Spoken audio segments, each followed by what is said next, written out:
வணக்கம் friends, welcome to Vidya's cooking channel. நான் வித்யா லக்ஷ்மி. இன்றைக்கி உங்களுக்கு ஒரு அருமையான பன்னீர் நிரப்பிய குடமிளகா செஞ்சு காமிக்கிறேங்க. இது புல்கா ரொட்டி, புலாவ் இல்லைன்னா அப்படியே கூட சாப்பிட்லாம். ரொம்பவே நல்லாயிருக்கும். அது கூட சாப்பிட்டா இன்னும் சூப்பராக இருக்கும். இந்த ரெசிபிக்கு தேவையான பொருட்கள் செய்முறை பார்த்துக்கலாம். இங்கே நான் காய்கறிங்கெல்லாம் பொடியாக நறுக்கி வச்சுருக்கேன்.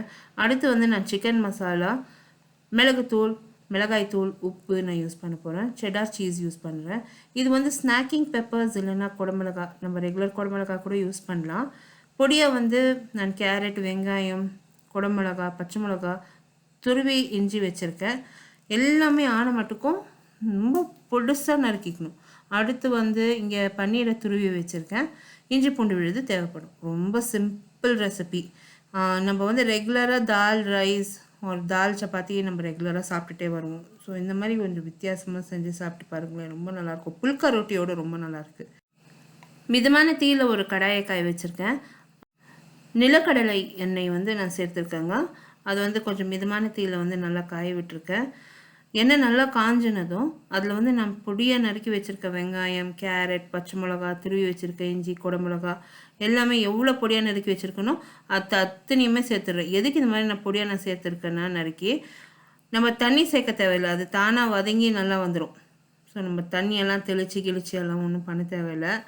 காய்கறி தானாகவே நல்லா வெந்துடும். நல்லா வதக்கி விட்டோம்னா நல்லா வெந்துடும். ஒரு 2 to 3 minutes இந்த காய்கறி வதங்கி வந்துடும். ஸோ இப்போ பாருங்கள், நான் நல்லா கலரி வதக்கிட்டுருக்கேன். இதில் நம்ம வெங்காயம் கொஞ்சம் லைட்டாக அது ப்ரௌன் கலர் வர வரைக்கும் நல்லா வதக்கி எடுக்கணும்.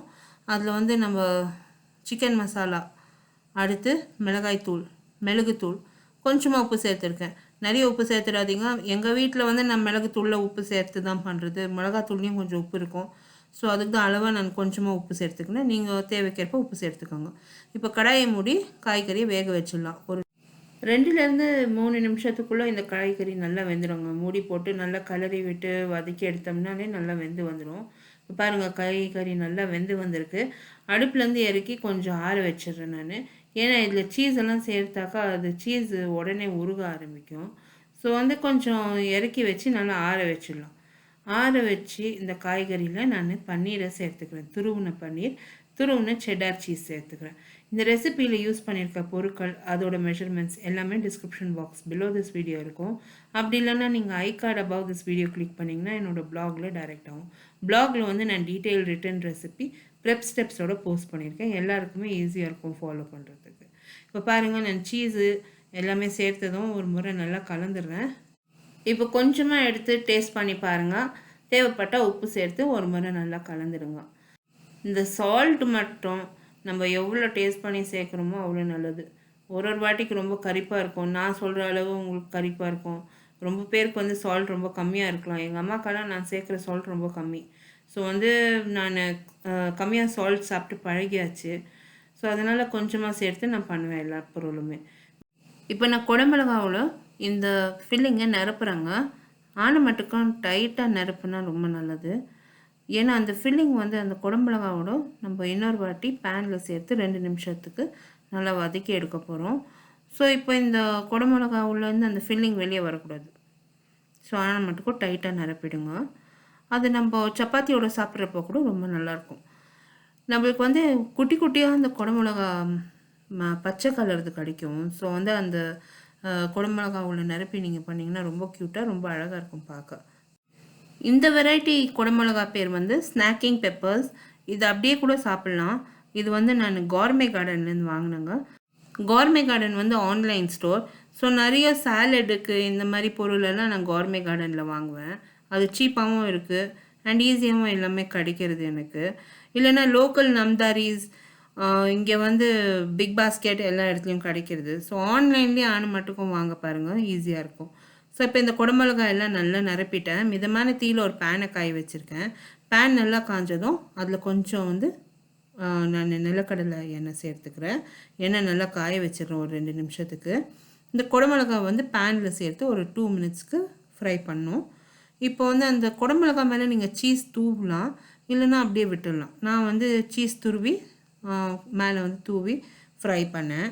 ஸோ நல்லா இருந்தது. உங்கள் வீட்டில் ஏர் ஃப்ரையர் இருந்தால் நீங்கள் அதில் கூட செய்யலாம். ரொம்ப நல்லாயிருக்கும். இப்போ பாருங்கள், இந்த குடமிளகாய் பேனில் வச்சுட்டேன். இது மேலே வந்து நான் துருவின சீஸ் நான் சேர்த்துக்கிறேன்.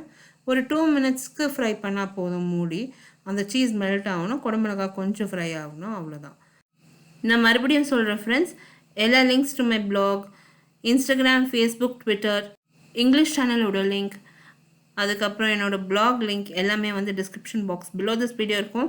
இந்த ரெசிபியில் நான் யூஸ் பண்ணியிருக்க பொருட்கள் அலாங் வித் மெஷர்மெண்ட்ஸும் description box below this video நான் போஸ்ட் பண்ணுறேங்க. ஸோ கண்டிப்பாக இந்த ரெசிபி ட்ரை பண்ணுங்கள்.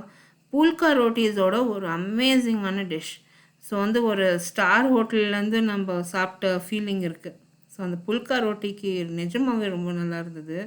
நான் ரொம்ப என்ஜாய் பண்ணி சாப்பிட்டேன். ஸோ எல்லாருமே ட்ரை பண்ணுங்கள். அந்த குடமிளகாவோட ஃப்ளேவர் அது வந்து ஒரு நல்லாயிருக்கும். பன்னீரோட சீஸோட அந்த ஃப்ளேவர் வந்து எனக்கு ரொம்ப பிடிக்கும்.